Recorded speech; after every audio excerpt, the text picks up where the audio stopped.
আর তাছাড়াও আমি তো চাইবো যে সিএবি আর একটা স্টেডিয়াম করুক, কারণ আমাদের একটা জমি পড়ে আছে অলরেডি।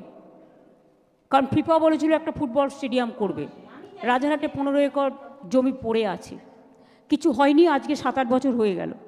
সুতরাং 3 বছর পর্যন্ত আমরা টাইম দিই, 3 বছর পরে ফেলে রাখলে তখন সেটা state government any time resume করে যাকে ইচ্ছে দিতে পারে। আইন ফলো করেই আমরা চাই যে ওখানে একটা ভালো স্টেডিয়াম গড়ে উঠুক।